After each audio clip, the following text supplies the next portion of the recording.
The Soviet Union, officially known as the Union of Soviet Socialist Republics, USSR, was a socialist state that spanned much of Eurasia from 1922 until its dissolution in 1991. Emerging from the tumult of revolution and civil war, the USSR became one of the 20th century's two superpowers and played a defining role in global affairs. Over nearly 7 decades, it underwent profound transformations, from the idealism of its revolutionary founding under Vladimir Lenin through Joseph Stalin's totalitarian rule and rapid industrialization to the reforms and eventual breakdown under Mikhail Gorbachev. At its height, the Soviet Union encompassed 15 republics and stretched from the Baltic and Black Seas to the Pacific Ocean, covering 1/6 of the Earth's land surface. It wielded immense military power, achieved notable scientific and industrial feats, and fostered a distinct socialist society. At the same time, the USSR's history was marked by internal struggles, political repression, economic hardships, and Cold War confrontations. This comprehensive history will explore the Soviet Union's development in a calm, chronological narrative, from its revolutionary birth in 1917 to its collapse in 1991, examining the political events, leaders, economic policies, wars, cultural changes, and daily life that defined an era. The Russian Revolution and birth of the Soviet state, 1917 to 1924. In the early 20th century, the Russian Empire was on the brink of collapse, weakened by social unrest and the strains of World War I. In March 1917, widespread protests in Petrograd, now St. Petersburg, demanding peace and bread, sparked the February Revolution, forcing Tsar Nicholas II to abdicate and ending centuries of imperial rule. A liberal provisional government took power, pledging democratic reforms and continuing the war effort, but it had to share authority with grassroots councils of workers and soldiers called Soviets.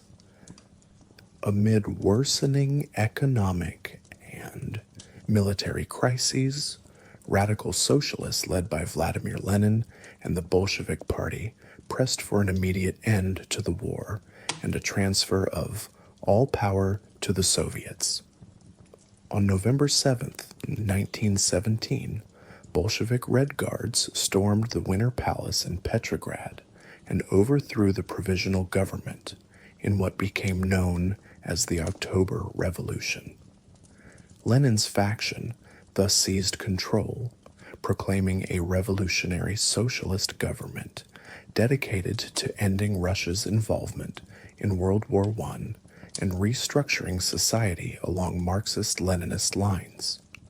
Vladimir Lenin, the leader of the Bolsheviks and first head of the Soviet state, in 1920. He guided the new revolutionary government through the Russian Civil War and implemented early socialist policies.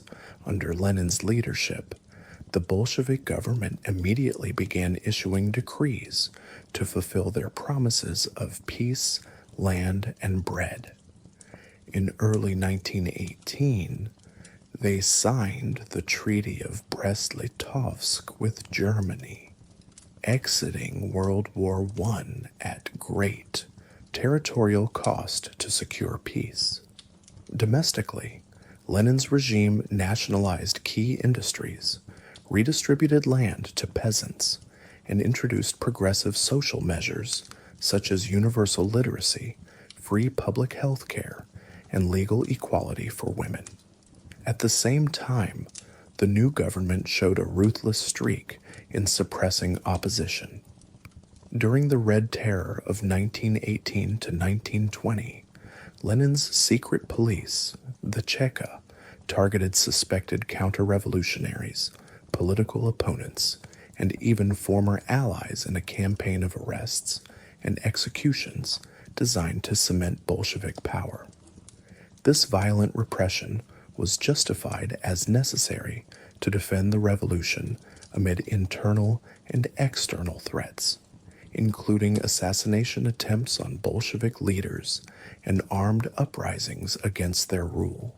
Soon after seizing power, the Bolsheviks were engulfed in a civil war, 1918 to 1921, against a coalition of anti-Bolshevik forces known as the Whites, alongside various regional nationalists and foreign interventionist armies. The conflict was brutal and sprawling.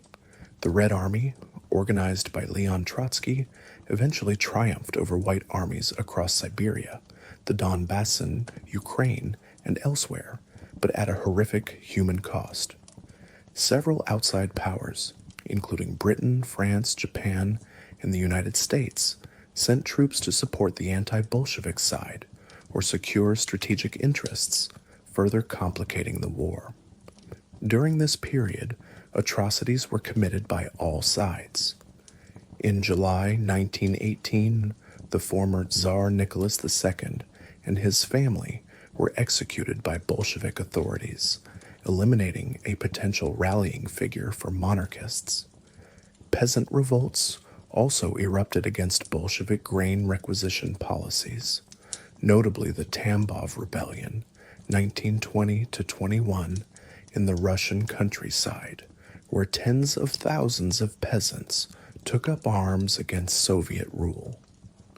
The Red Army brutally suppressed these uprisings, using tactics such as summary executions and even poison gas, as happened in Tambov, to crush resistance.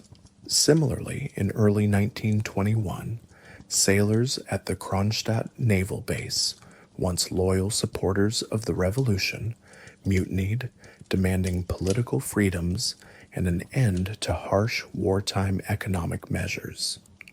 The Kronstadt Rebellion deeply shocked the Bolshevik leadership. Trotsky called those sailors the pride and glory of the revolution, yet even they had turned against communist rule. After bloody battles in March 1921, the revolt was crushed by Bolshevik forces, followed by executions and imprisonment of thousands of rebels. These internal conflicts convinced Lenin that economic policy needed adjustment to prevent further unrest. By 1921, the young Soviet state was devastated. Years of World War and Civil War had shattered the economy and caused a catastrophic famine. Agricultural output had collapsed due to war disruption and the Bolsheviks' policy of war communism, which involved requisitioning grain from peasants to feed the cities and army. This policy, combined with drought, led to the famine of 1921 to 22, which killed an estimated 5 million people.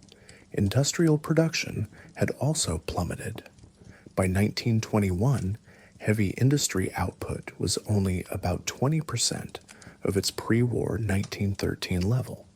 Facing economic ruin and social turmoil, Lenin introduced the New Economic Policy, NEP, in 1921 as a strategic retreat from pure socialism. The NEP restored a measure of private enterprise and market mechanisms. Peasants were allowed to sell surplus grain on the open market after paying a tax. Small businesses could operate privately, and the state eased grain requisitions. This partial, temporary reintroduction of capitalism was intended to revive the economy and appease the peasantry. Indeed, the Kronstadt mutineers' main demand, a relaxation of the food procurement regime, was essentially met by NEP just days after their rebellion was crushed.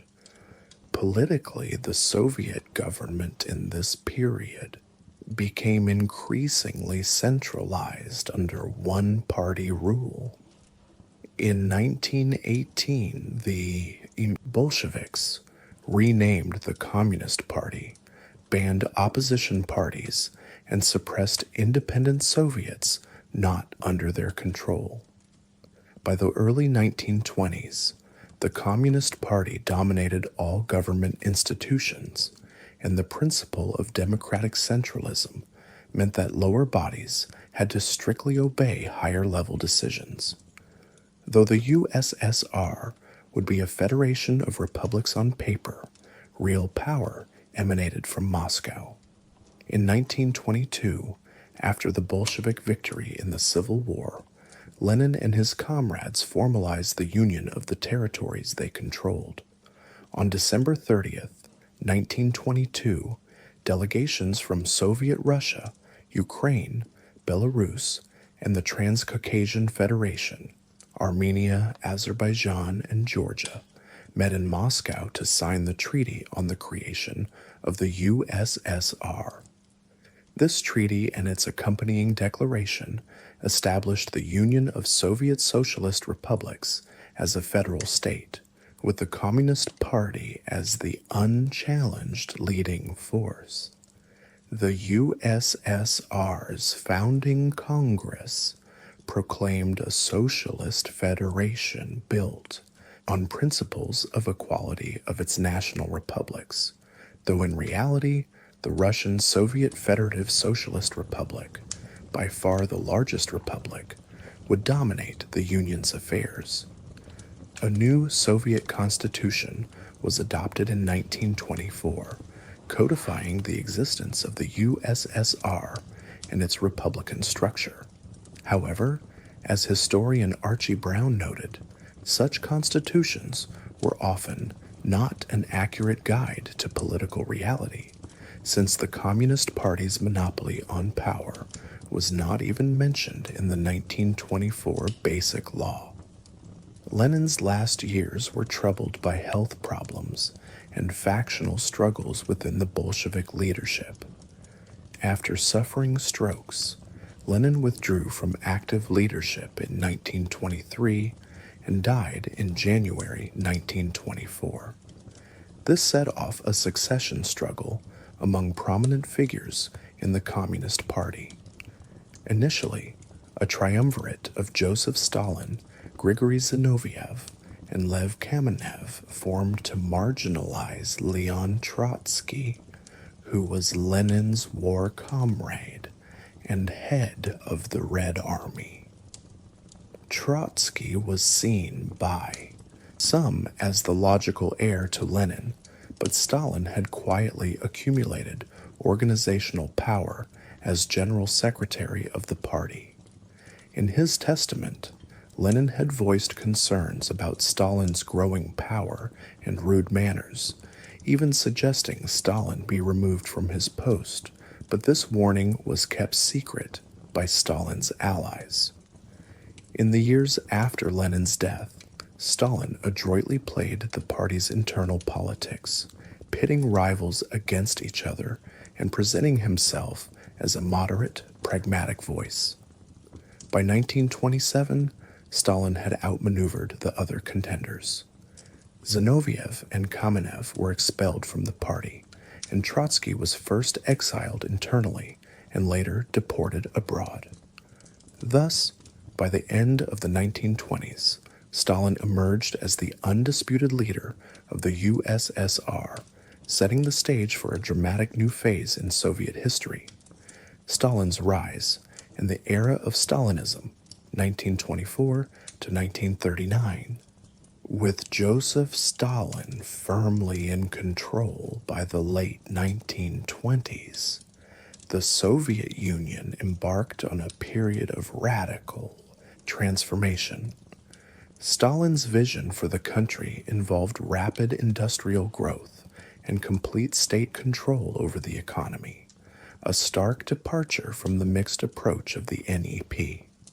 In 1928, he launched the first five-year plan, an ambitious state-directed program to industrialize the nation and build a socialist economy.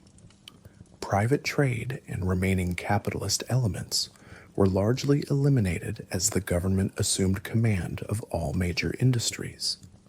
Stalin rejected Trotsky's idea of permanent world revolution in favor of socialism in one country, focusing on strengthening the USSR internally before spreading socialism abroad.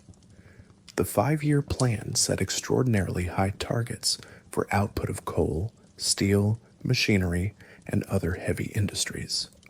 New industrial cities and gigantic projects like the Dnieper hydroelectric dam and Magnitogorsk steelworks sprang up across the country. By sheer force of mobilization, industrial production did climb steeply in these years, albeit often at the cost of worker safety and product quality. The USSR's production of coal, electricity, and steel multiplied, propelling a traditionally agrarian society into the industrial age. This rapid industrialization amazed outsiders and was achieved while capitalist economies were mired in the Great Depression, a fact trumpeted by Soviet propaganda as proof of socialism's superiority. However, the drive to industrialize was accompanied by a drastic upheaval in the countryside, forced collectivization of agriculture. Starting in 1929, Stalin ordered peasants to give up their private farms and join large collective farms, kolkhozes, or state farms. The goal was to bring agriculture under state control, increase grain production, and free up peasants to work in urban industries. In practice, collectivization was brutally coercive. Many peasants resisted giving up their land and livestock. In response, Stalin declared war on the wealthier peasants, labeled kulaks, who were accused of sabotaging grain collection. Thousands of kulaks were arrested, deported to labor camps or remote areas, and sometimes executed. Requisition brigades confiscated grain and animals, often leaving villages with too little to eat. The upheaval led to a catastrophic famine from 1932 to 1933, especially in Ukraine, Kazakhstan, and parts of Russia. It is estimated that between 3 and 7 million people died of starvation during this famine. In Ukraine, where the famine, known as the Holodomor, was most severe, some historians regard it as a man-made tragedy resulting from Stalin's policies and punitive measures against resisting peasants. Despite this human cost, Stalin pressed on. By 1936, about 90% of peasant households had been herded into collective farms. The countryside was transformed, traditional village life was shattered, and the state established dominance over agriculture, extracting grain to feed the cities and for export. Grain output initially plummeted during the chaos of collectivization, but by the late 1930s, it recovered modestly, and the regime considered the policy a socialist triumph over petty bourgeois farming. Within Soviet society, the late 1920s and 1930s saw the rise of a pervasive cult of personality around Stalin. Propaganda depicted Stalin as Lenin's true heir and the wise father of the nation. His portraits and statues became ubiquitous, and history books were rewritten to inflate his role in the 1917 Revolution and Civil War. The arts were harnessed to glorify Stalin and socialist achievements. In 1932, the regime imposed socialist realism as the mandated style for literature, art, music, and film, works had to be optimistic, heroic portrayals of socialist society and its leaders. Many writers and artists who did not conform found themselves silenced or worse. Some, unable to cope with the enforced conformity, committed suicide or fled into exile. Education was also strictly controlled. Schools taught a curriculum emphasizing Stalin's role and communist ideology, and exams, which Lenin had briefly abolished, were reintroduced in 1932 to enforce standards and discipline. Children and youth were indoctrinated through organizations like the Young Pioneers and Komsomol, which instilled loyalty to the party and promoted collectivist values. The Communist Party aggressively promoted atheism, viewing the church as a rival for citizens' loyalties. In the 1930s, there was a marked campaign against religion. Many churches were closed or demolished, and clergy were persecuted, as Marxist doctrine considered religion the opium of the masses, and Stalin would not tolerate any competing object of veneration.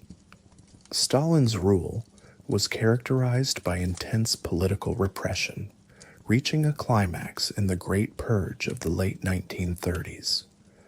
Obsessed with threats to his power, real or imagined, Stalin turned the full force of the secret police against Communist Party members, government officials, military leaders, and ordinary citizens. The terror began within the party leadership. Prominent Bolsheviks from Lenin's era, such as Zinoviev, Kamenev, and eventually even the head of the NKVD, secret police, Nikolai Yezhov, were accused of treason, forced to confess in staged Moscow show trials, and executed. From 1936 to 1938, the NKVD, led successively by Genrikh Yagoda, Nikolai Yezhov, and later Lavrenti Beria, arrested huge numbers of people on charges of spying, sabotage, or counter-revolutionary plotting. According to declassified Soviet archives, over 1.5 million people were arrested in 1937 to 38 alone, and 681,692 of them were shot, an average of well over 1,000 executions per day at the purge's height. Countless others perished in gulag labor camps or prisons due to exposure, overwork, and malnutrition. Scholars estimate the total death toll of the Great Purge, including those who died in custody, to be on the order of 700,000 to 1.2 million people. The purges decimated the Red Army's officer corps as well, with a large percentage of generals and marshals executed or imprisoned on fabricated charges of disloyalty. This created a dangerous leadership vacuum on the eve of World War II. The climate of fear penetrated every aspect of life. Neighbors, colleagues, and even family members were encouraged to denounce enemies of the people. Millions of innocents were caught up in the terror, victims of denunciations, ethnic profiling, or simple quotas that local NKVD units were pressured to fulfill. By 1939, Stalin had eliminated practically all potential rivals and sowed paralyzing fear throughout society, ensuring absolute personal dictatorship. Even as the purges raged, Stalin's Soviet Union claimed successes. A new Soviet constitution of 1936 was adopted, which on paper granted universal suffrage and an array of civil rights, leading some foreign observers initially to praise it as the most democratic constitution in the world. In reality, these guarantees were hollow. Elections had only one approved candidate, and the promised freedoms were negated by the continuing police terror. The 1936 Constitution mainly served as propaganda, since real power remained firmly in the hands of Stalin and the Communist Party hierarchy. Meanwhile, the economy had indeed been transformed. The USSR in the 1930s became a major industrial power, largely self-sufficient and capable of producing modern armaments.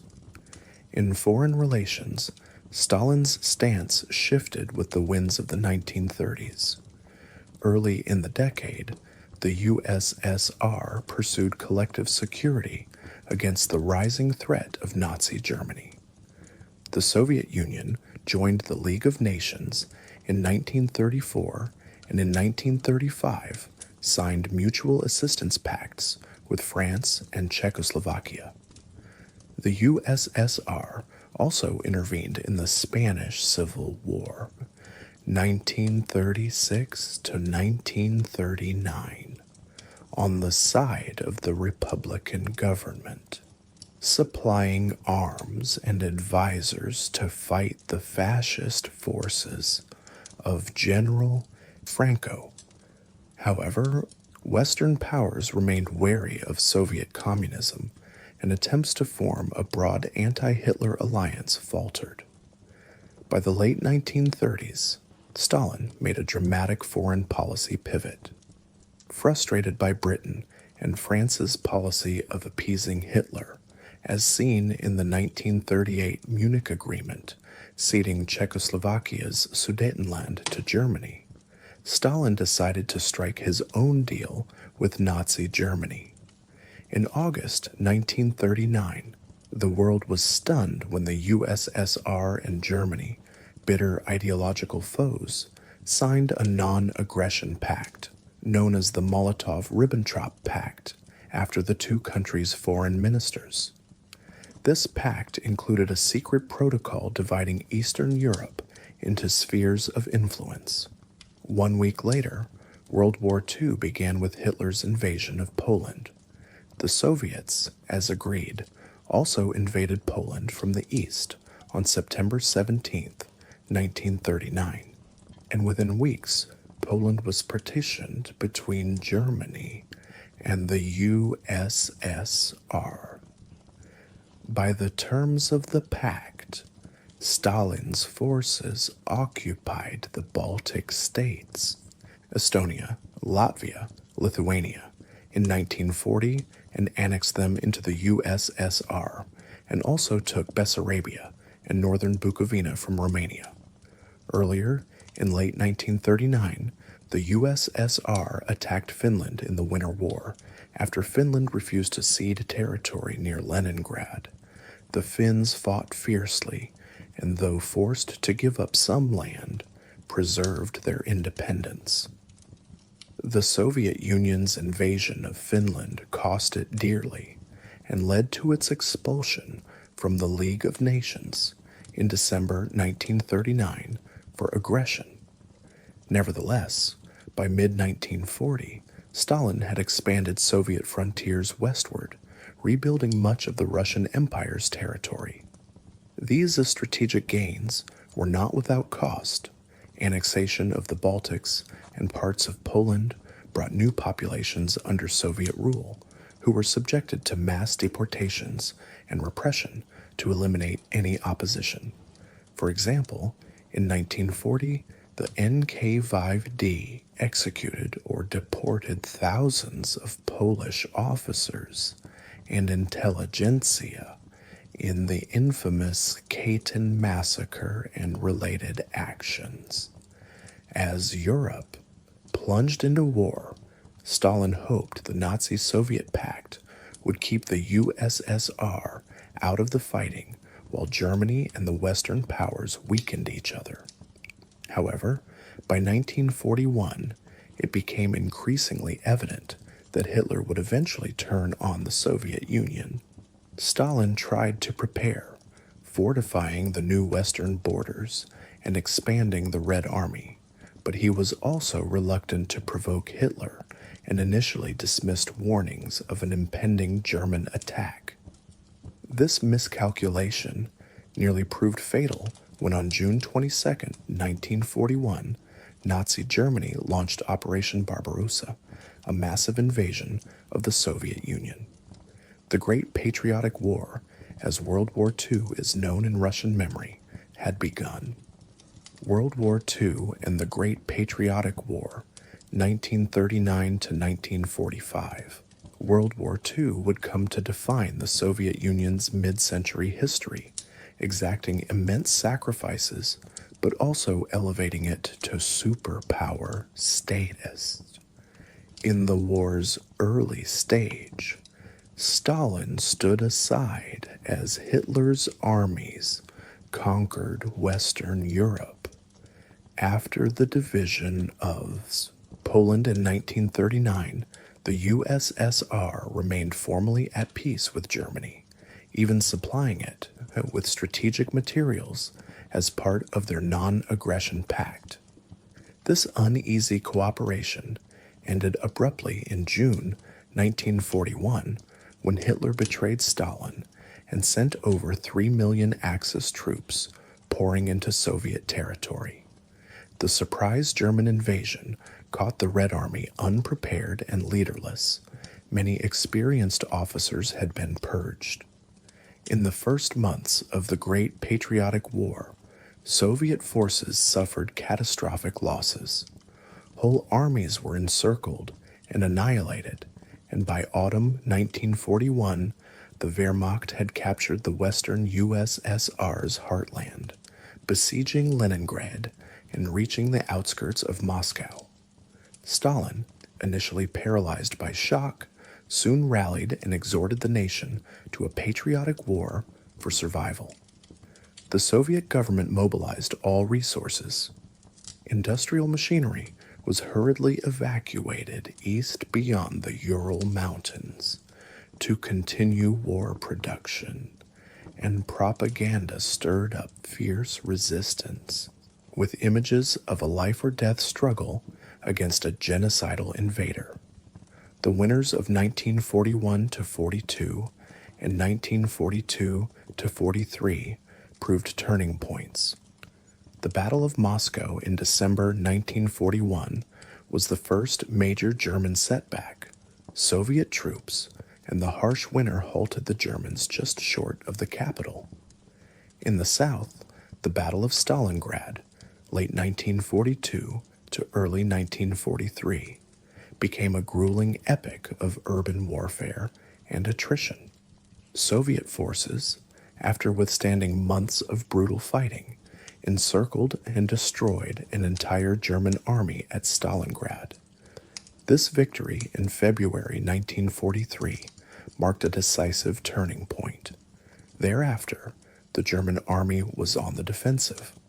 The Red Army, replenished and increasingly well-equipped, began pushing the invaders back across the vast steppes. Major battles like Kursk, July 1943, the largest tank battle in history, solidified the Soviet offensive momentum. By early 1944, the blockade of Leningrad had been lifted after a siege of 872 days that saw roughly 1 million civilian deaths from starvation and bombardment. Soviet troops advanced westward through Ukraine, the Baltics, and Eastern Europe. In a final climactic push in spring 1945, the Red Army fought its way into Germany, capturing Berlin in May 1945 and forcing Nazi Germany's unconditional surrender. The Soviet role was unquestionably central to the defeat of Nazism. Indeed, about 4/5 of Germany's military losses occurred on the Eastern Front. Western Allied leaders acknowledged that the Soviet Union bore the brunt of the war against Hitler. U.S. envoy Harry Hopkins in 1943 noted that while the Anglo-American forces faced at most a few German divisions in the Mediterranean, the Russian front is receiving attention of approximately 200 German divisions. Soviet soldiers advanced through the ruins of Stalingrad in early 1943. The Battle of Stalingrad was one of the deadliest battles in history and marked a turning point in World War II as the Red Army began to repel the German invaders. The human cost of the war for the USSR was staggering. An estimated 26 to 27 million Soviet citizens lost their lives in World War II. Of this, around 8.7 million were military deaths and the rest civilians. The Nazi occupation was brutal. Entire villages were razed, and mass killings were conducted especially in areas like Belarus, where roughly a quarter of the population perished. Millions of soldiers and civilians also died in German captivity or forced labor. For example, about 2.8 million Soviet prisoners of war were deliberately starved or executed by the Nazis in 1941 to 42 alone. The Soviet Union also experienced immense material destruction. Thousands of towns and villages were obliterated, and key infrastructure lay in ruins from scorched earth tactics and combat. Yet through extraordinary resilience and sacrifice, the Soviet people endured and ultimately prevailed. Stalin's leadership during the war mixed brutality with resolve. He coordinated the war effort from the Kremlin after initially remaining in Moscow when others advised evacuating, and rallied patriotic sentiment, even temporarily restoring the Orthodox Church to boost morale. Nonetheless, he also showed no hesitation in harshly punishing any perceived disloyalty, as seen in his draconian order number 227, not a step back, threatening severe penalties for retreat without orders. During the war, the USSR found itself allied with its former ideological enemies, the United Kingdom and the United States, in the Grand Allied Coalition against the Axis powers. After Germany's invasion of the USSR, Britain and later the US extended aid to the Soviets. The United States, in particular, provided substantial assistance through Lend-Lease, sending critical supplies such as trucks, locomotives, food, boots, and raw materials to support the Soviet war effort. Between 1941 and 1945, the U.S. delivered over 17.5 million tons of war material to the USSR, including thousands of tanks and aircraft. These supplies, delivered via perilous Arctic convoys and the Persian corridor, helped mitigate shortages and motorize the Red Army's advance. For instance, American Studebaker trucks were vital for Soviet logistics. In the grand strategy of the war, Soviet and Western leaders met in high-profile conferences in Tehran, 1943, Yalta, February 1945, and Potsdam, July to August 1945, to coordinate military plans and discuss the post-war order. Though wartime cooperation was genuine in defeating Hitler, underlying mistrust remained between Stalin and his Western allies, foreshadowing post-war tensions. In the final phase of the war, after Germany's defeat in May 1945, the Soviet Union turned its attention to the Far East. Honoring a promise made to the Western allies at the Yalta Conference, Stalin declared war on Japan in August 1945, once the European War was over. In a swift campaign, Soviet forces invaded Japanese-occupied Manchuria, Korea's north of the 38th parallel, and Sakhalin in the Kuril Islands. The Soviet-Japanese War of August 1945 lasted only a few weeks and ended in complete Soviet victory, which contributed to Japan's decision to surrender on August 15, 1945, days after the atomic bombings of Hiroshima and Nagasaki by the U.S. By the war's end, the Soviet Union stood as a colossus astride Eurasia, exhausted and bled white, but militarily formidable and occupying much of Central and Eastern Europe. In recognition of its power, the USSR was a founding member of the United Nations in 1945 and secured one of 5 permanent seats on the UN Security Council, complete with veto power. This cemented its status as a global superpower in the post-war order. The victory of 1945 was a source of immense pride in the USSR and became a central pillar of Soviet identity. Yet it was also accompanied by somber legacies.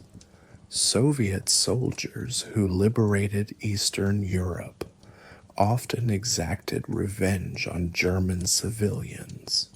There were widespread instances of looting and sexual violence, with estimates suggesting that Red Army troops raped hundreds of thousands of German women in 1945. These abuses were long suppressed in Soviet narratives of the war, only acknowledged decades later.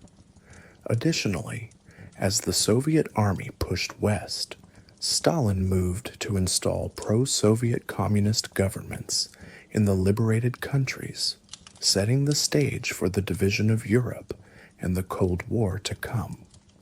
But in the immediate aftermath, the Soviet people yearned for peace and to rebuild their shattered homeland.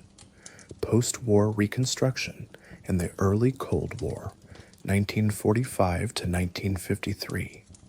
With World War II over, the Soviet Union faced the monumental task of reconstruction. Entire regions of the country lay devastated. An estimated 1,700 towns and 70,000 villages had been destroyed. Millions were homeless, and the economy was in tatters despite wartime industrial relocation. Stalin's regime nonetheless emerged more powerful than ever, with the Red Army occupying much of Eastern Europe and the USSR enjoying immense prestige for defeating Hitler. The immediate post-war years saw the Soviet Union consolidating its gains and tightening control at home and abroad. One of Stalin's top priorities was securing a buffer zone of friendly governments in Eastern Europe to prevent any future invasion of Soviet territory. As the Red Army had liberated these countries from Nazi rule, communist parties, often assisted by Soviet advisors and the presence of Soviet troops, swiftly moved to take power.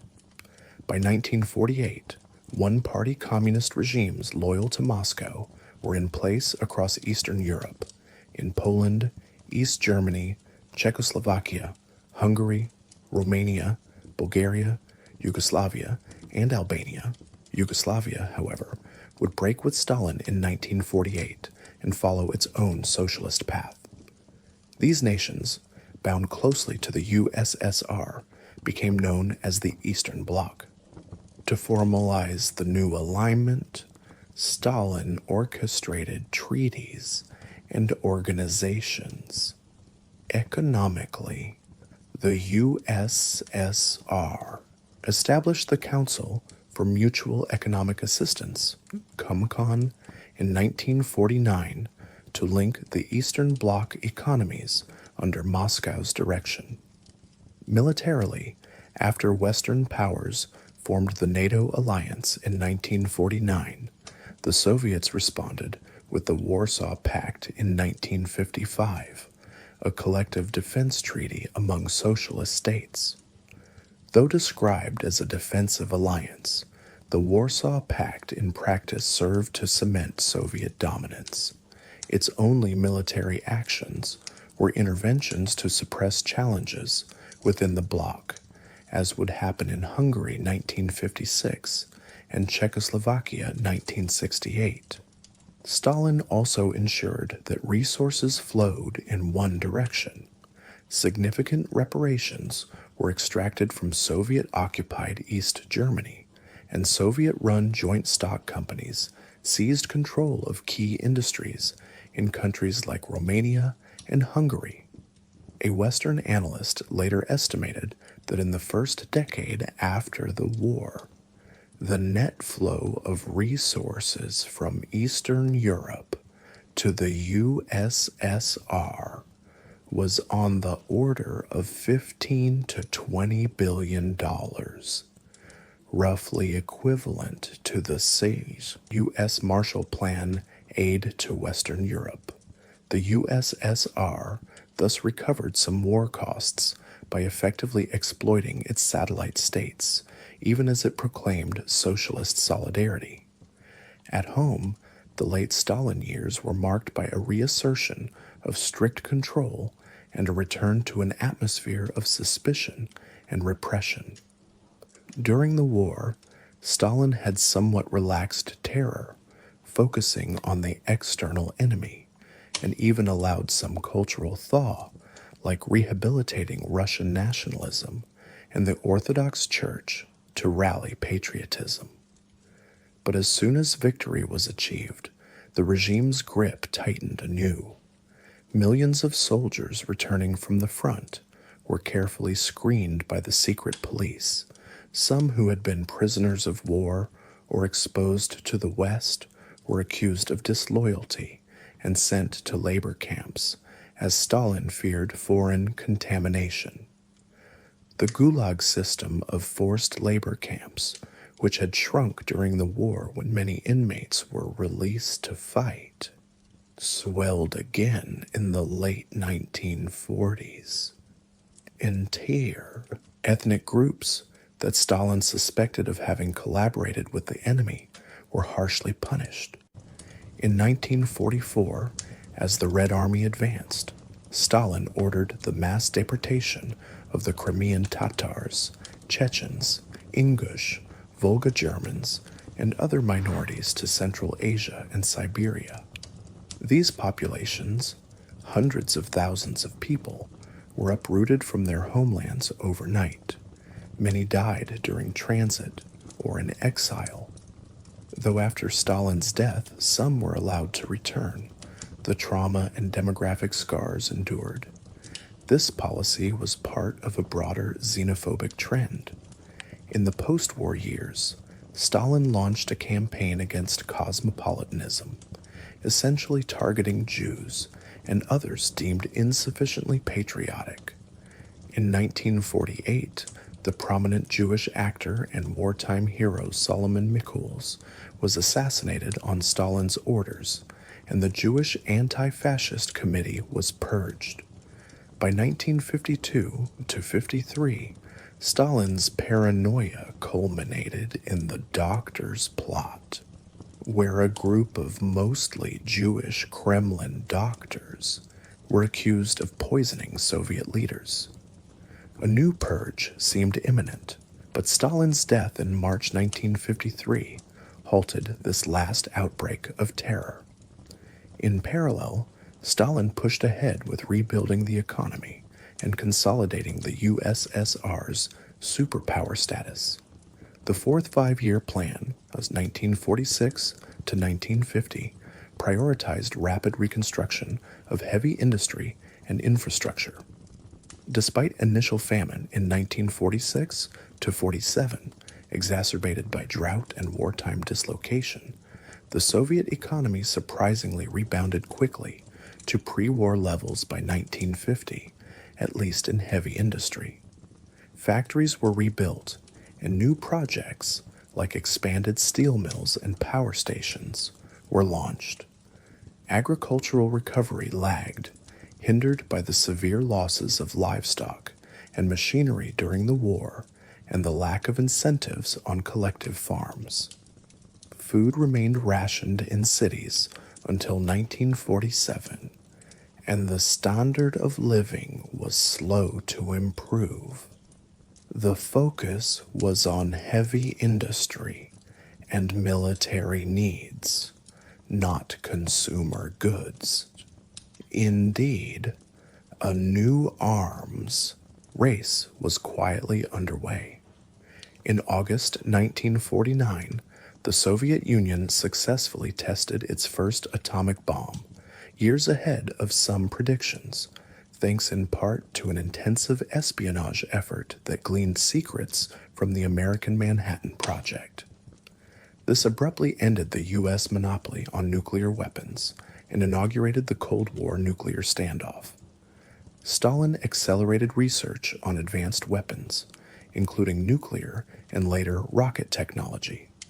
By 1953, the USSR also had tested a hydrogen bomb, achieving nuclear parity in principle, though delivery systems were still developing. The alliance with the West had frayed even before the war's end, giving rise to the Cold War, an ideological, political, and military rivalry between the Soviet-led communist bloc and the U.S.-led capitalist bloc. Tensions emerged over Eastern Europe's fate, as Stalin's imposition of communist regimes conflicted with Western calls for democracy. In 1948, the Soviets blockaded Allied-controlled West Berlin, attempting to force the Western powers out of the city. The U.S. and Britain responded with the Berlin airlift, supplying the city by air for almost a year until Stalin lifted the blockade in 1949.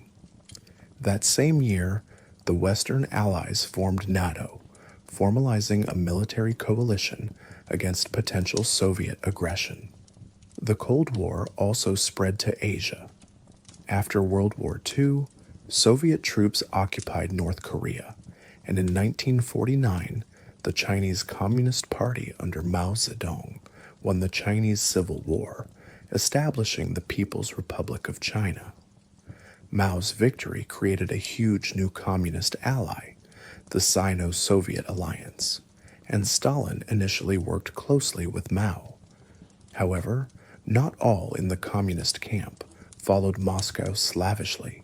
Yugoslavia's leader Tito defied Stalin's dictates and was expelled from the Cominform, Communist Information Bureau, in 1948, leading Yugoslavia to pursue a non-aligned communist path.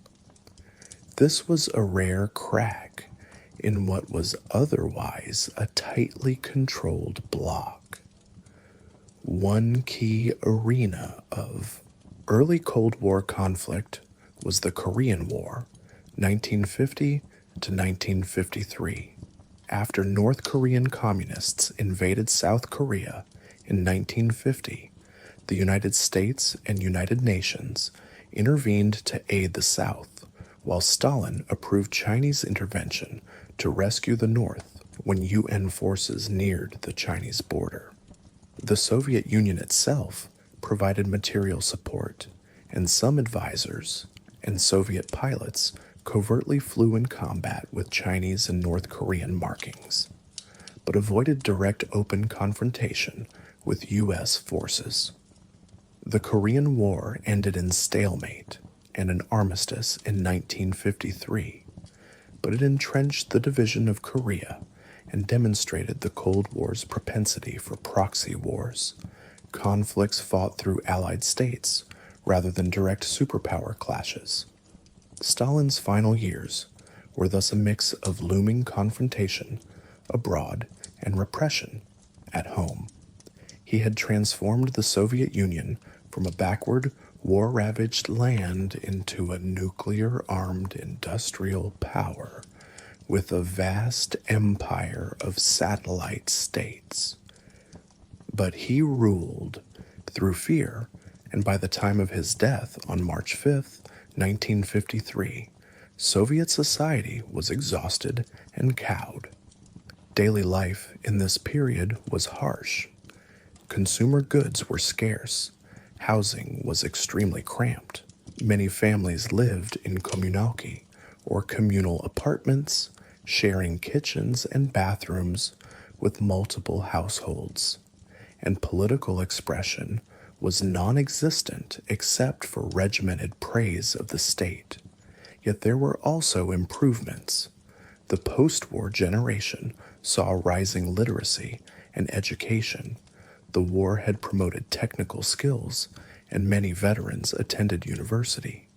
And there was a sense of pride in the victory over fascism and the country's great power status. Still, widespread grief at Stalin's funeral, with throngs of citizens mourning the only leader many had ever known, was mingled with quiet relief among some elites that the era of massive terror might finally end. The question loomed, what course would the Soviet Union take after the tyrant's death? The Khrushchev era and the thaw, 1953 to 1964. Stalin's death in 1953 marked the beginning of a new chapter in Soviet history, one characterized by relative liberalization, bold but erratic reforms, and intense Cold War confrontations. After decades of dictatorial rule, the Communist Party leadership hesitated to allow any single person to dominate again. Initially, a collective leadership took shape. Georgy Malenkov became premier. Lavrentiy Beria, the feared secret police chief, seemed powerful, and Nikita Khrushchev, a longtime Stalin lieutenant, emerged as party first secretary. A power struggle ensued behind the scenes. Beria, who controlled the security apparatus, moved to implement liberal measures, such as releasing some political prisoners and easing restrictions on East Germany, possibly to gain popularity. But within months, Khrushchev and other colleagues arrested Beria in June 1953, accusing him of treason and espionage. Beria was quickly executed, removing the most hated symbol of Stalin's terror. Over the next few years, Nikita Khrushchev outmaneuvered Malenkov and others to become the dominant leader. By 1955, Khrushchev chaired the party's Presidium, Politburo meetings, and was consolidating authority. In February 1956, at the 20th Congress of the Communist Party, Khrushchev delivered one of the most earth-shaking speeches in Soviet history, the secret speech. In a closed session with Soviet delegates, he denounced Stalin's cult of personality and the grave abuse of power that led to unjust purges and mass repression. Khrushchev recounted how Stalin had betrayed Lenin's legacy, terrorized the party, and fostered a climate of fear. This speech, which soon leaked to the outside world, was shocking. It shattered the infallible image of Stalin and emboldened those in the USSR and Eastern Europe yearning for change. Khrushchev's policy of de-Stalinization had begun. In practical terms, de-Stalinization meant a significant thaw in Soviet life. Censorship was relaxed. Millions of Gulag prisoners were rehabilitated and released, and the secret police, now renamed the KGB, were brought under tighter party control to prevent a return to arbitrary terror. Citizens cautiously began to breathe easier, and intellectual life revived to a degree. Publications started to discuss previously taboo subjects, and critical literature, such as Alexander Solzhenitsyn's short novel One Day in the Life of Ivan Denisovich, portraying the grim reality of a Stalinist labor camp, was published in 1962 with Khrushchev's personal approval. Khrushchev also sought to improve everyday life and the economy by shifting some priorities. He famously stated the party's goal was to catch up and overtake the West in material well-being. Agriculture was a particular concern, as chronic food shortages and the lagging productivity of collective farms plagued the USSR. In 1954, Khrushchev launched the Virgin Lands Campaign, plowing up vast steppe lands in Kazakhstan and Siberia to grow grain. Initially, this yielded big harvests, but soil exhaustion and variable weather later made the results inconsistent. He promoted corn cultivation, earning him the nickname Corn Khrushchev, even in climates where it was impractical, which led to some ridicule and failure. Still, agricultural output did improve somewhat under his watch, aided by greater use of fertilizers and farm machinery. To tackle housing shortages, Khrushchev initiated a mass housing construction program.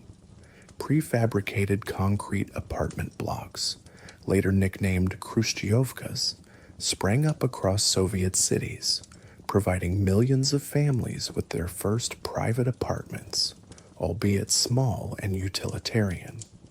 For people living through the post-war era, moving from communal flats or wooden barracks into a self-contained apartment, even a tiny one in a drab 5-story block, was a dramatic improvement in quality of life. The government touted this as evidence of socialism's care for the common person. This period of relative liberalization came to be known as the Khrushchev thaw. Cultural expression blossomed. Poets like Yevgeny Yevtushenko filled stadiums with live readings. Novels criticized Stalin-era abuses. Foreign films and music made limited inroads. Soviet citizens experienced greater contact with the outside world. The USSR hosted the 1957 Moscow World Festival of Youth, attracting visitors from many countries, and the first cosmonauts and cultural envoys traveled abroad, showcasing a friendlier Soviet image. Education remained strictly under state direction, but was expanded. Universities and technical institutes turned out growing numbers of engineers, reflecting Khrushchev's belief in catching up technologically. In foreign policy, Khrushchev's tenure was dynamic and often dramatic. Early on, he sought peaceful coexistence with the West, hoping to avoid nuclear war while competing economically and ideologically.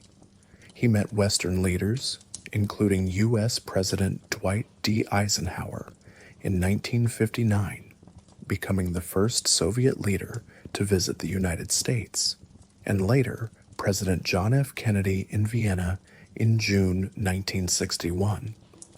The personal meeting with Kennedy did not go smoothly. Khrushchev came away perceiving the young president as inexperienced. Tensions with the West remained high, and several Cold War crises erupted under Khrushchev's watch. One flashpoint was Germany. In 1961, alarmed by East Germans fleeing en masse to West Berlin, Khrushchev approved East Germany's construction of the Berlin Wall, sealing the border in Berlin to stop the exodus. Another, far more dangerous crisis came in 1962 when Khrushchev attempted to station Soviet nuclear missiles in Cuba, sparking the Cuban Missile Crisis. This gamble was intended to deter any U.S. invasion of communist Cuba and to correct the nuclear balance, as the U.S. had missiles positioned in Turkey near the USSR. When American reconnaissance discovered the missiles, a tense standoff ensued in October 1962. For 13 days, the world stood on the brink of nuclear war. Ultimately, Khrushchev agreed to withdraw the missiles in exchange for a U.S. pledge not to invade Cuba and a secret agreement that U.S. missiles in Turkey would be removed. The crisis ended with disaster averted, but Khrushchev's retreat was seen by many, including Soviet military hawks, as a humiliation, a blow to Soviet prestige. Nevertheless, the near catastrophe spurred a new sobriety in the superpower rivalry. A direct Moscow-Washington hotline was established, and soon a limited nuclear test ban treaty was signed in 1963, easing tensions slightly. Another major shift in Khrushchev's foreign relations was the Sino-Soviet split. While the Soviet Union had been the mentor and benefactor of Maoist China in the 1950s, by the end of the decade, serious rifts emerged. Mao Zedong resented Khrushchev's de-Stalinization, which he thought undermined communist authority, and Khrushchev's attempts at détente with the West. Border disputes and ideological arguments over who led the world communist movement exacerbated the divide. By 1960, open polemics were flying between Moscow and Beijing. The split had global repercussions. Communist parties worldwide chose sides, and some countries, like Albania, aligned with China against the revisionist Soviets. The fracture within the communist camp undermined the notion of a monolithic communist bloc and would eventually lead to armed clashes on the Sino-Soviet border in 1969 after Khrushchev's time. Despite his bold moves and reforms, Khrushchev's tenure had its flaws and failures. His agricultural schemes yielded mixed results. By 1963, the USSR had to import grain due to poor harvests, something Stalin would never countenance. Industrial growth also began to slow compared to the breakneck Stalin era, and Khrushchev's penchant for reorganizing ministries and splitting party hierarchies. He divided the party into separate industrial and agricultural branches in 1962, caused bureaucratic confusion.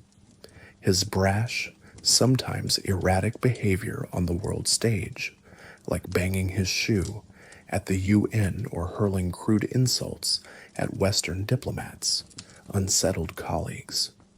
By 1964, many in the party leadership felt Khrushchev had become a liability. His Cuban gambit had nearly triggered war, and his reforms, while well-intentioned, were disrupting the planned economy without delivering commensurate benefits. In October 1964, the Communist Party Presidium, Politburo, ousted Khrushchev in a bloodless internal coup while he was on vacation. He was accused of one-man rule, economic mismanagement, and diplomatic blunders. Accepting his removal, Khrushchev retired quietly, a stark contrast to Stalin's bloody purges.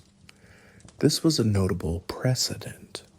The first Soviet leader to be peacefully removed by his peers rather than die in office. The Khrushchev era thus ended, having opened up Soviet society and politics to a degree, and left a legacy of both hopeful liberalization and Cold War confrontation. The Brezhnev era and the era of stagnation, 1964 to 1982. After Khrushchev's ouster, a period of more conservative collective leadership took hold, epitomized by Leonid Brezhnev, who would lead the Soviet Union for the next 18 years. Brezhnev and his allies, Premier Alexei Kosygin and others, initially presented themselves as a team correcting Khrushchev's harebrained schemes. They moved carefully to stabilize the system, restore party unity, and assure the bureaucracy that drastic upheavals were over. Leonid Brezhnev, who assumed the position of General Secretary, favored consensus and predictability over bold innovation.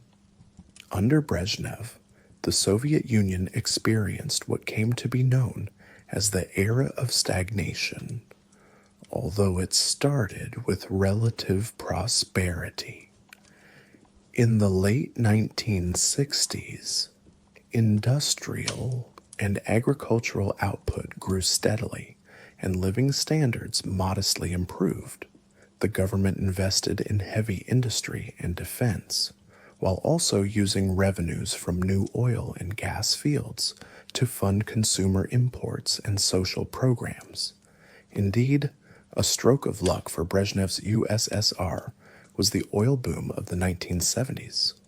World oil prices quadrupled in 1973 and remained high, pouring billions into Soviet coffers. The USSR was a major oil producer. This windfall helped mask underlying inefficiencies in the planned economy, as the state could afford large grain imports to offset farm shortfalls and still finance an expensive military buildup. Politically, Brezhnev's tenure was marked by stability and a re-entrenchment of party control. After the turmoil of de-Stalinization and Khrushchev's unorthodox methods, Brezhnev restored a more traditional, authoritarian approach, though without the mass terror of Stalin. He halted most of Khrushchev's remaining reforms. Kosygin's economic reform of 1965, which had attempted to give factory managers more independence and link bonuses to performance, was largely stifled by the early 1970s as central planners reasserted control. The economy thus slid back into rigid centralization, which provided stability at the cost of innovation. Over time, growth rates declined. By the late 1970s, the Soviet economy was barely growing at all in per capita terms. This was the stagnation that critics would later highlight, an economy still producing a lot of steel, coal, and weaponry, but lagging badly in technology, especially computers and consumer electronics, and quality of goods. Brezhnev's leadership style valued loyalty and the status quo. The higher ranks of government and the party became dominated by an aging cadre. The term gerontocracy is often used for the Brezhnev era. Many officials stayed in their positions for decades, leading to complacency and corruption. Cronyism and a shadowy second economy, black market, flourished as officials looked the other way. Brezhnev himself, though projecting humility publicly, indulged in the privileges of office. Collecting medals, he awarded himself numerous Hero of the Soviet Union stars, and enjoying a luxurious lifestyle. Still, he was cautious not to repeat Stalin's extremes or Khrushchev's volatility. Under Brezhnev, no top leader was executed or violently purged. Instead, troublesome figures, like reform-minded Alexander Dubček in Czechoslovakia or dissidents at home, were dealt with by demotion, exile, or psychiatric imprisonment. While internal repression was milder than in Stalin's day, it remained a reality. Dissidents, those who spoke out for human rights, political reform, or cultural freedom, were monitored and often harassed by the KGB. Notable dissidents included physicist Andrei Sakharov, who had helped develop the H-bomb, but then advocated for civil liberties and nuclear disarmament. He was internally exiled to a provincial city in 1980 for his outspokenness. Author Alexander Solzhenitsyn, whose works exposed the horrors of the Gulag, notably the Gulag Archipelago, was stripped of his citizenship and deported in 1974. Countless lesser-known activists faced KGB intimidation, arrest, or confinement in psychiatric hospitals, a tactic used to discredit dissent as mental illness. Nevertheless, a clandestine samizdat culture persisted, with underground copying and circulation of banned literature and documents, like the Chronicle of Current Events, an underground newsletter detailing human rights abuses. On the world stage, the Brezhnev era saw the Soviet Union at the apex of its international power, but also embroiled in costly geopolitical contests. Brezhnev pursued a dual approach of military strength and détente, relaxation of tensions with the West. In the late 1960s, a worrying development for Moscow was the emergence of reform movements in Eastern Europe. The most significant was the Prague Spring of 1968, when Czechoslovakia's communist leader Alexander Dubček tried to introduce liberalizing reforms, socialism with a human face, including freedom of the press and multi-party elements. Brezhnev and other Warsaw Pact leaders feared this would undermine socialist rule and perhaps lead Czechoslovakia out of the Soviet orbit.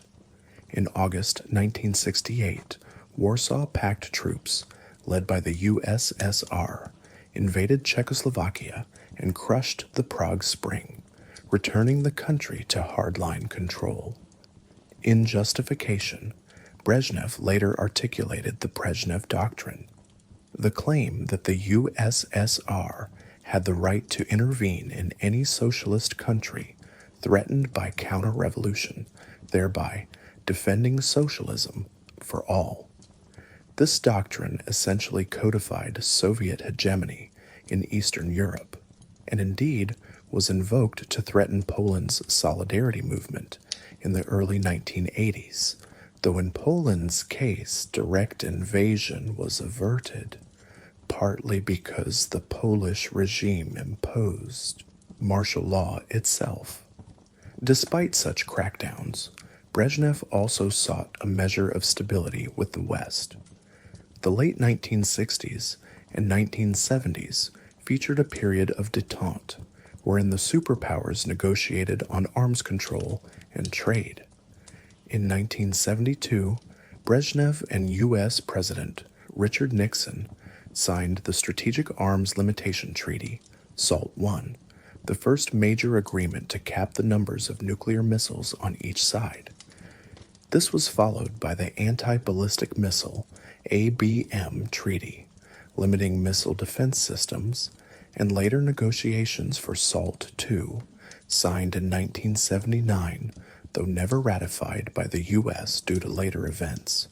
In 1975, the USSR and Western countries, including the United States and most of Europe, signed the Helsinki Accords, which recognized European borders, including the division of Germany, and, importantly, included commitments to respect human rights. While the Soviets saw Helsinki primarily as legitimizing their post-war territorial gains, the human rights clauses gave dissidents a new tool to pressure Moscow by invoking its signed promises. Indeed, Helsinki Watch groups sprang up in the USSR to monitor compliance, much to the authorities' annoyance. The Soviet military reached its peak power under Brezhnev.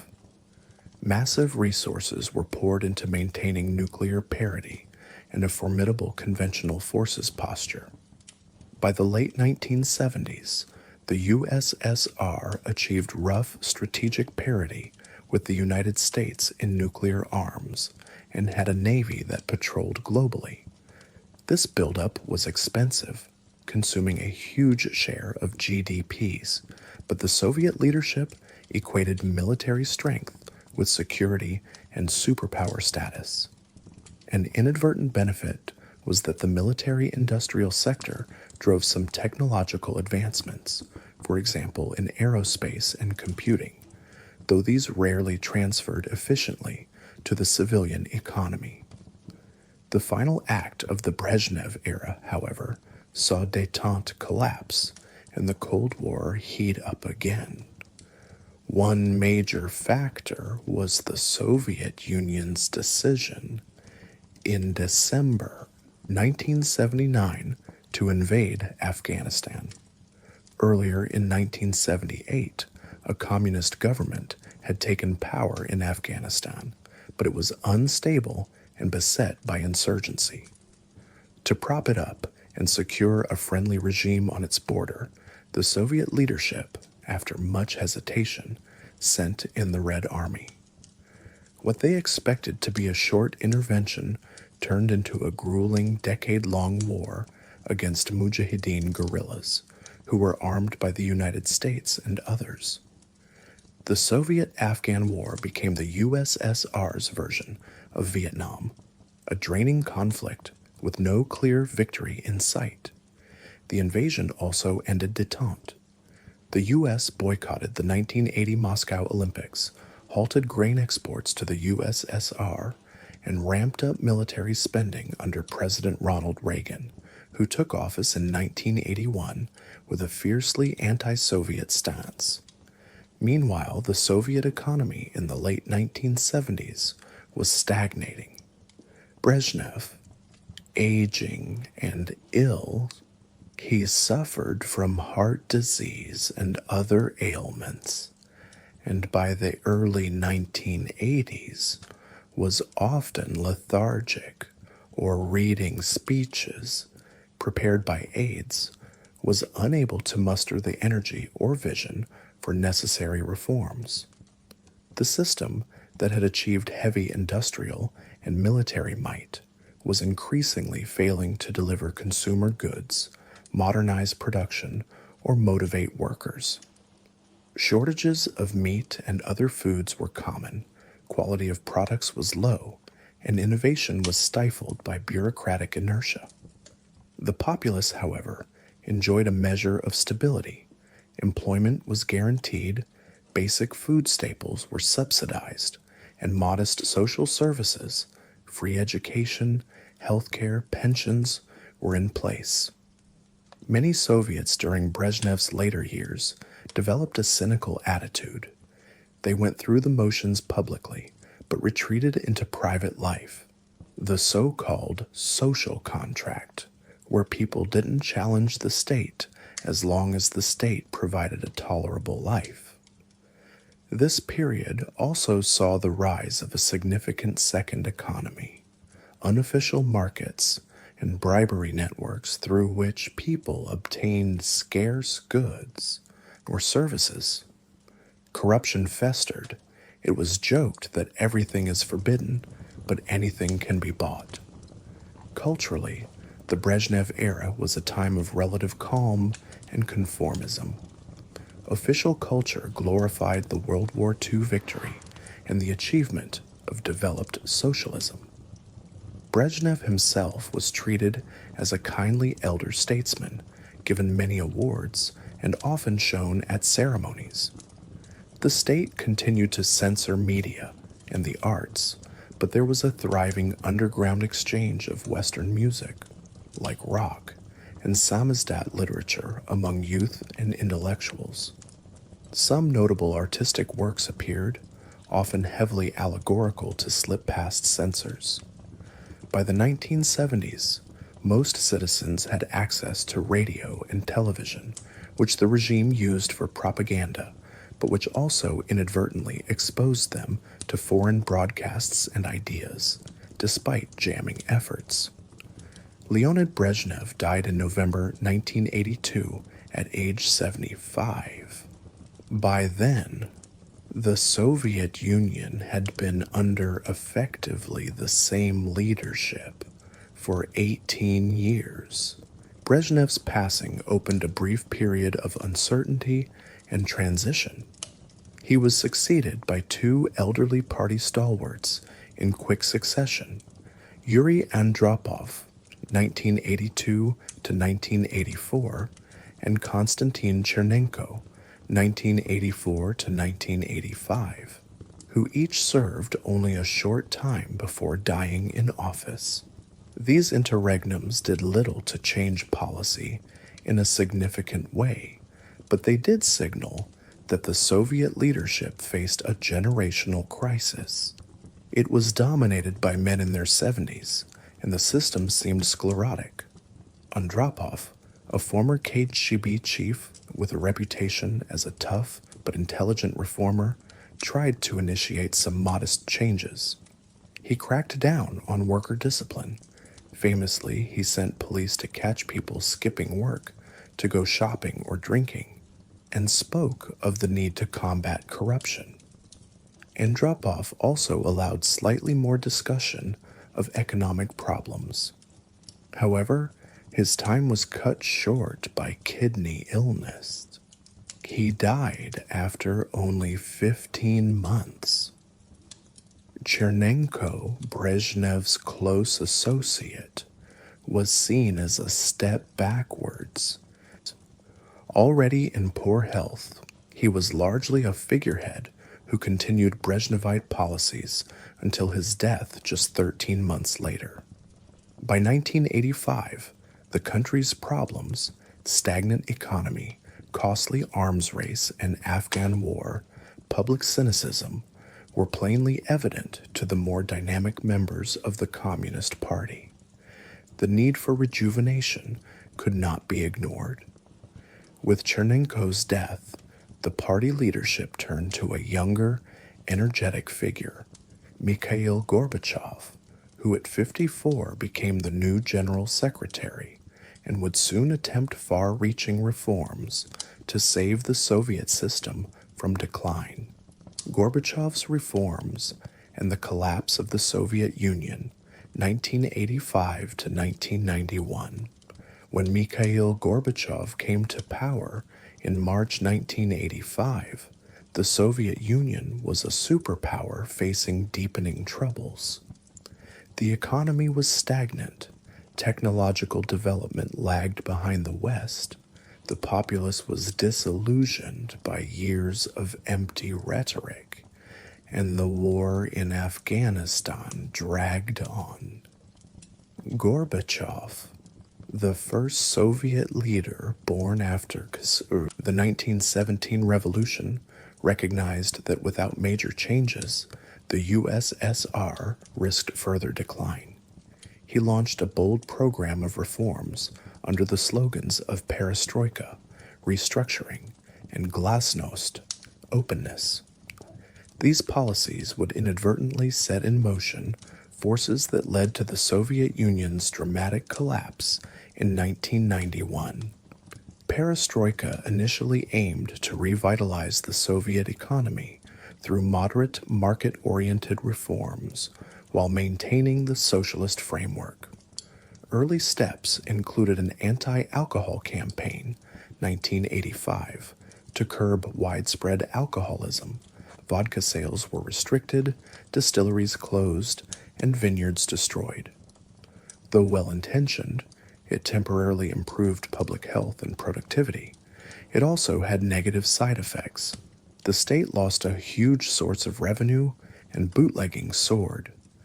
Economically, Gorbachev and his prime minister, Nikolai Ryzhkov, experimented with decentralization.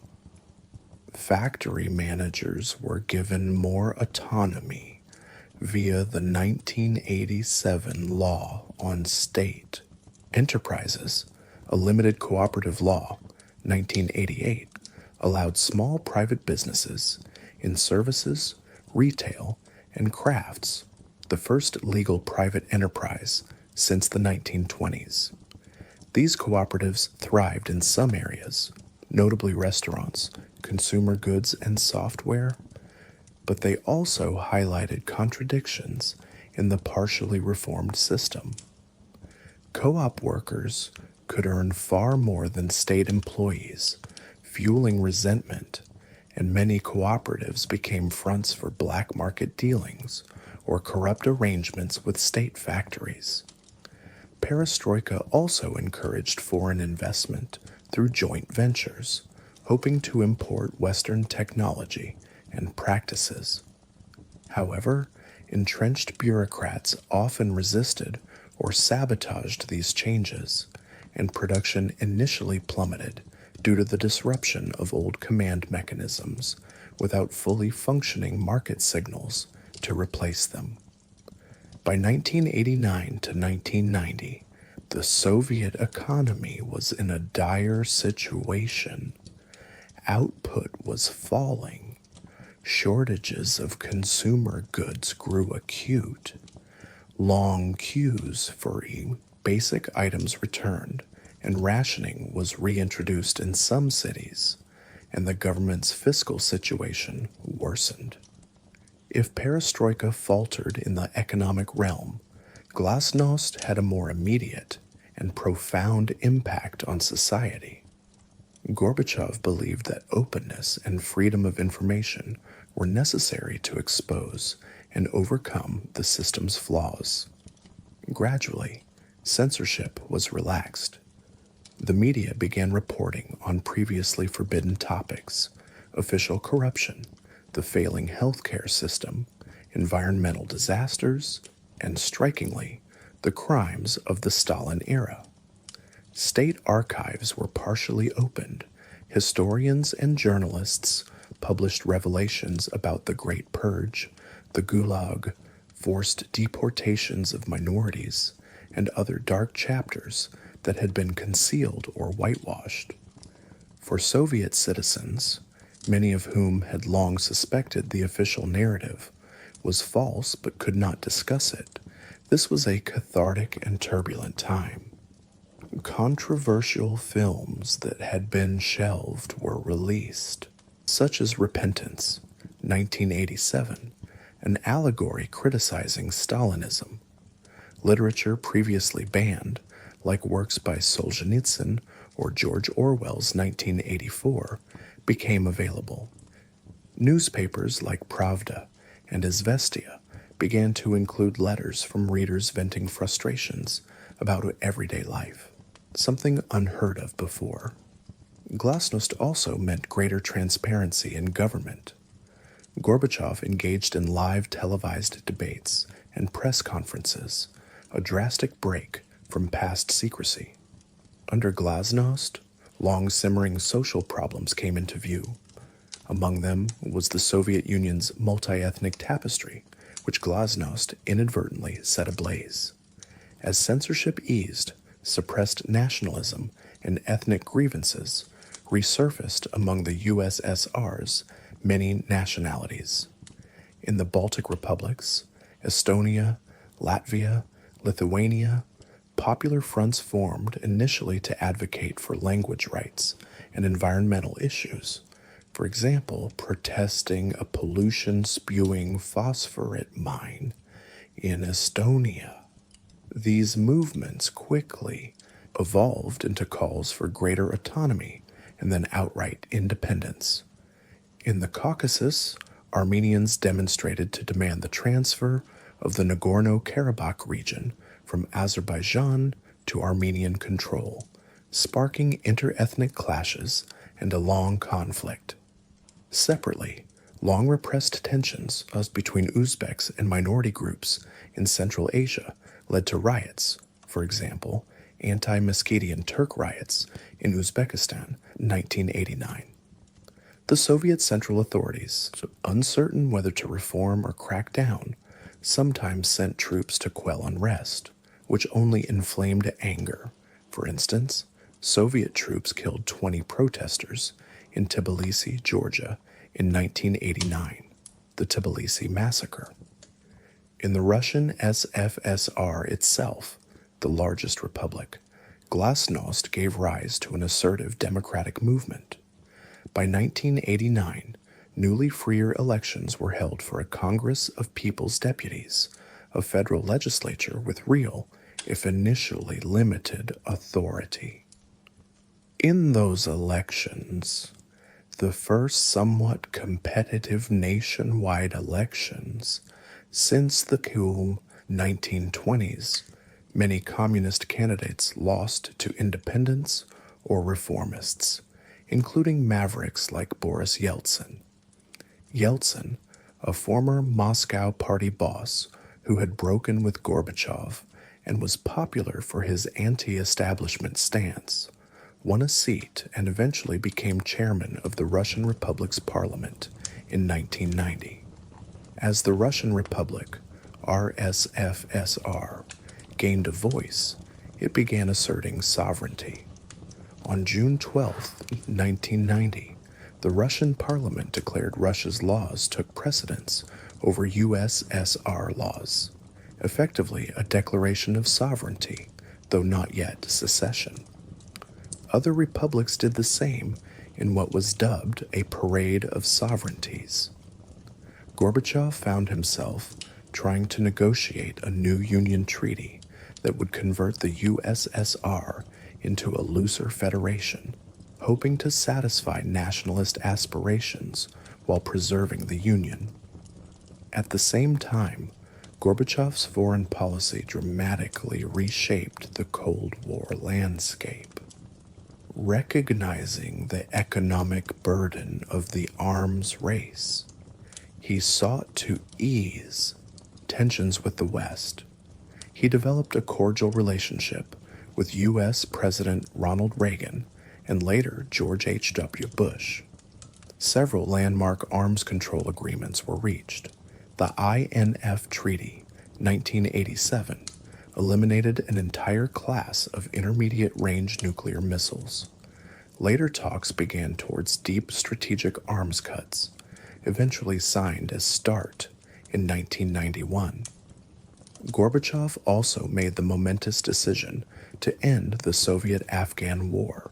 He announced a troop withdrawal in 1988, and by February 1989, the last Soviet soldier left Afghanistan, ending a costly intervention that had killed over 13,000 Soviet troops and countless Afghans. Perhaps most astonishing to the world was Gorbachev's approach to Eastern Europe. He renounced the Brezhnev Doctrine, signaling that the USSR would no longer enforce communism on its neighbors by force. This set off a domino effect in 1989.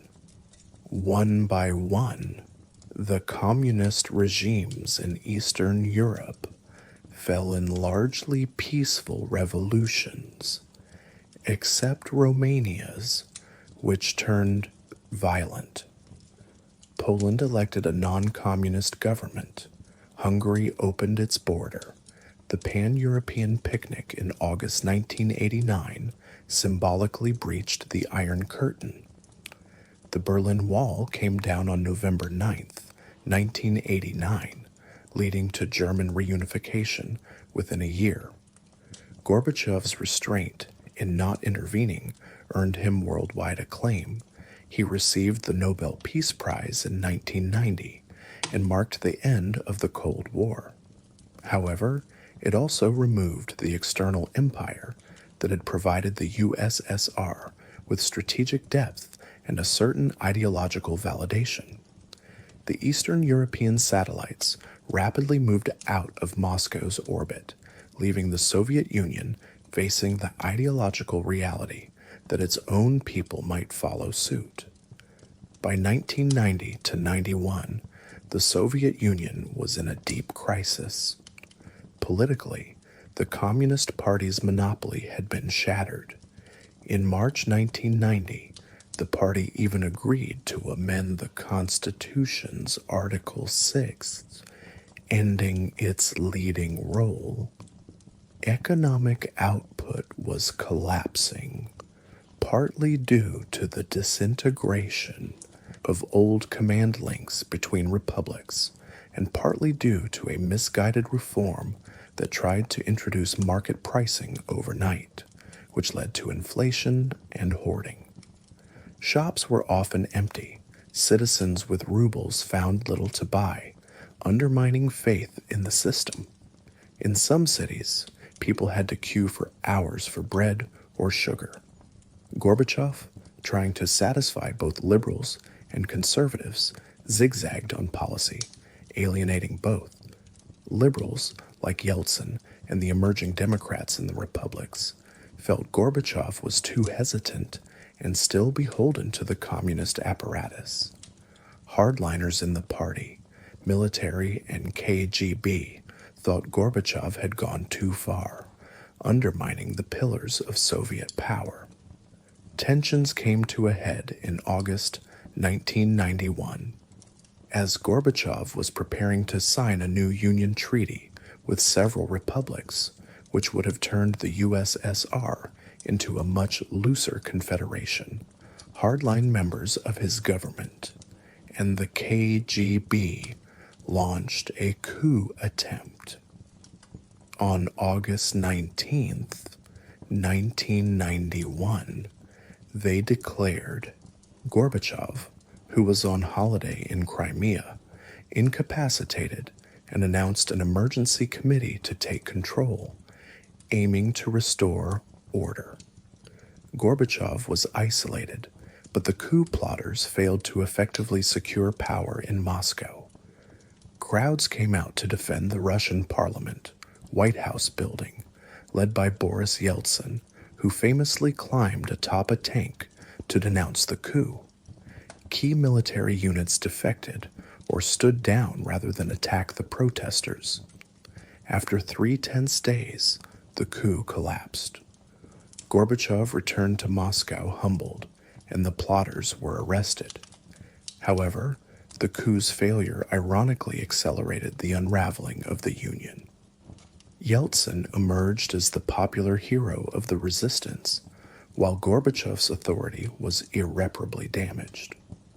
Moreover, the very fact that communist hardliners had nearly overthrown reform underscored to many republics that they needed to escape Soviet authority altogether. In the aftermath, Yeltsin's Russian government took decisive steps. The Russian Republic, RSFSR, outlawed the Communist Party within its jurisdiction, seizing its assets.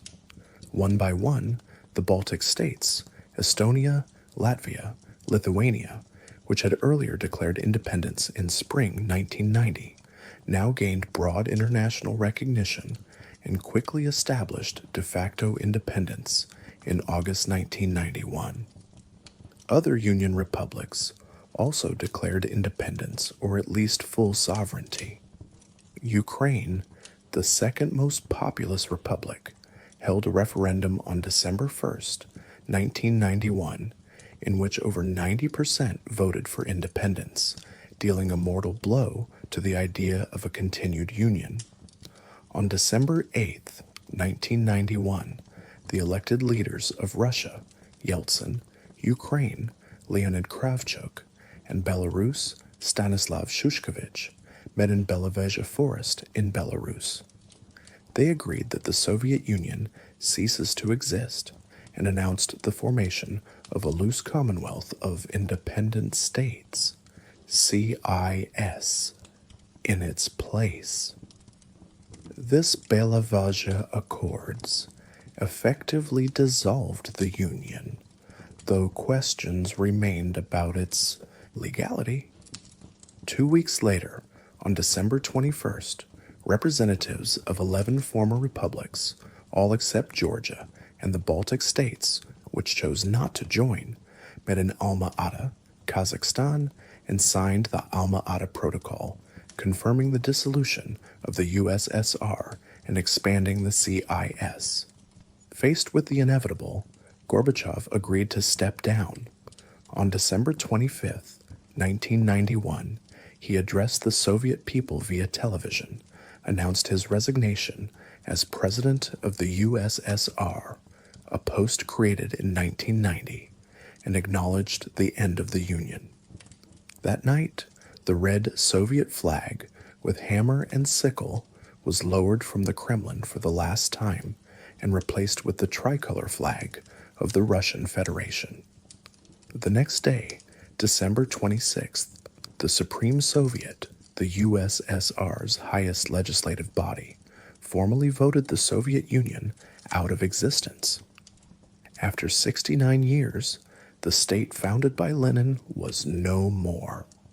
15 independent countries emerged from the USSR's collapse, with the Russian Federation as the largest and recognized as the legal successor, state assuming the Soviet UN Security Council seat and nuclear arsenal, with agreements to transfer nuclear weapons from Ukraine, Belarus, and Kazakhstan to Russia. The dissolution was remarkably peaceful in its immediate execution, a testament to the restrained leadership of the time and the weariness of the Soviet military, which largely stayed in barracks. However, it did lead to severe economic contractions and some conflicts in various post-Soviet regions in the ensuing years. For example, civil war in Tajikistan, ethnic war between Armenia and Azerbaijan over Nagorno-Karabakh, and later the Chechen wars in Russia. For the world at large, the end of the Soviet Union marked the end of the Cold War that had dominated the latter half of the 20th century. The United States stood as the sole superpower, while Russia and other successor states faced the challenge of transition. In summing up the Soviet Union's history, one finds a complex legacy. The USSR was born from a radical experiment to reorder society and economy along socialist lines. It achieved moments of great triumph, industrializing a peasant nation in a short span, playing the decisive role in defeating Nazi Germany in World War II and pioneering space exploration, launching the first satellite Sputnik in 1957 and the first human, Yuri Gagarin, into space in 1961. The Soviet state provided education and opportunities to millions who had been downtrodden under the Tsar, and it promoted a certain social modernity. For instance, early Soviet laws granted women equal rights, and women became a prominent part of the workforce and scientific community. The USSR's scientific and cultural contributions, from mathematics and ballet to literature and chess, were significant on the world stage. Yet these achievements were marred by tremendous human costs. Repression was a constant undercurrent. From the mass terror of Stalin's era, with its purges and gulags, to the subtler censorship and psychiatric abuses of later years. Economically, the centrally planned system proved innovative in extensive growth, mobilizing labor and resources, but failed in intensive growth, efficiency, and innovation, leading to stagnation and eventual breakdown. The promise of communist ideology, a classless, prosperous society, was never fulfilled. By the 1980s, the Soviet people saw that Western nations, despite their capitalist flaws, enjoyed higher standards of living and personal freedoms that they lacked. Daily life in the Soviet Union therefore ran the gamut from hope to hardship. In the 1920s and 1930s, citizens experienced whirlwind changes, new educational opportunities, and social mobility, but also collectivization and terror famine. The 1940s brought unimaginable wartime suffering, followed by pride in victory. The 1950s and 60s saw a relative easing and the arrival of consumer conveniences, televisions, refrigerators, better housing, albeit still far behind Western standards. The 1970s gave a sense of stable routine with guaranteed jobs and basic services, but also a pervasive grayness, cues for quality goods, and the unspoken understanding that one should not question the system publicly. By the late 1980s, the system itself was openly questioned under glasnost, unleashing both excitement and anxiety among people. The collapse of 1991 came as a surprise in its speed, but in hindsight followed from many accumulating pressures. As historian Vladislav Zubok observed, the fall of the Soviet Empire was an event of epochal geopolitical, military, ideological, and economic significance, abruptly ending a superpower that for 4 decades had stood as one of 2 poles of global power. The end of the Soviet Union left a world transformed. Eastern Europe was free from Moscow's domination, Germany was reunified, and the Cold War rivalry that had brought the world to the brink of nuclear war more than once was over. Russia, as the Soviet successor, undertook the daunting task of reforming its economy and political system in the 1990s, with mixed results and considerable turmoil. Other former republics charted their own courses, some embracing democracy and market reforms, others sliding into authoritarianism or conflict. In conclusion, the history of the Soviet Union, 1917 to 1991, is a sweeping saga of revolutionary idealism, forced modernization, wartime heroism, ideological competition, and ultimate systemic failure. It was a state that attempted an unprecedented social experiment, the creation of a socialist society, and in doing so, it profoundly shaped the 20th century's course. Its legacy remains the subject of debate and reflection. For some, it demonstrated the dangers of authoritarian rule and a command economy. For others, it showed achievements in social development and the power of a mobilized populace under a vision, however flawed, of collective good. In the calm lens of history, the Soviet Union's complete story is one of rise and fall, from the tumult of revolution through the heights of superpower status to a peaceful dissolution, leaving lessons about the resilience of people and the challenges of pursuing utopian dreams in the real world.